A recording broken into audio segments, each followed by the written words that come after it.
वाई पंचायत समिती निवडणूक 2026 केंजळगण शिवसेना अधिकृत सक्षम उमेदवार सौ रेखाताई जितेंद्र जाधव यांना जनसामान्यातून वाढता प्रतिसाद मिळत आहे।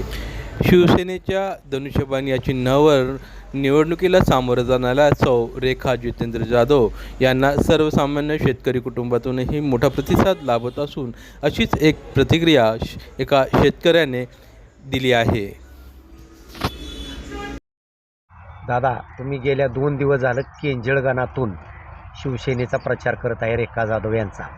शिवसेनेलाच का मतदान करायचं असा तुम्हाला लोकांनी प्रश्न विचारला, त्याबद्दल काय सांगाल? मित्रांनो, तुम्हाला खरं सांगतो, आज जर बघितलं तर शिंदे साहेब ज्या वेळेला मुख्यमंत्री झाले तेव्हापासून लाडकी बहीण योजना चालू झाली। लाडक्या बहिणींना 1,500 रुपये महिन्याला यायला लागले।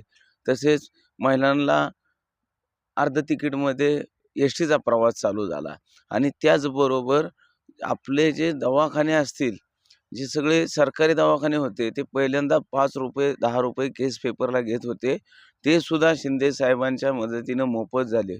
आज जर हायवेला, आता आमचं गाव समजा सुरूर हायवेला आहे, परंतु मित्रांनो, हायवेला जर अपघात झाला तर 72 तास जर हॉस्पिटलमध्ये ॲडमिट केलं तर त्याचा मोफत इलाज करायची सुविधा ही शिंदे साहेबांनी आपल्या शिवसेनेच्या मार्फत केली आणि म्हणून खऱ्या अर्थानं आपलं सुद्धा ऋण आपण सुद्धा फेडलं पाहिजेत आणि आपल्याला धनुष्यबाणाशिवाय पर्यायच नाही, हेच लक्षात घेतलं पाहिजे। आणि आज चांद्यापासून बांद्यापर्यंतची ही निवडणूक आहे।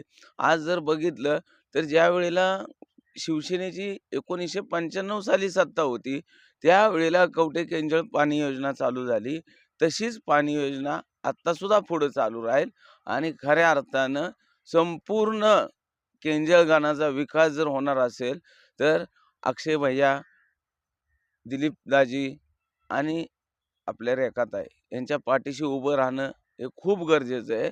आणि अक्षय भैयानं आमच्यासाठी कधी, तुम्हाला सांगतो की सुखाच्या काळात पाठीमागं उभा असेल, पण दुःखाच्या काळात छातीच्या पुढं उभा राहिलेला असेल।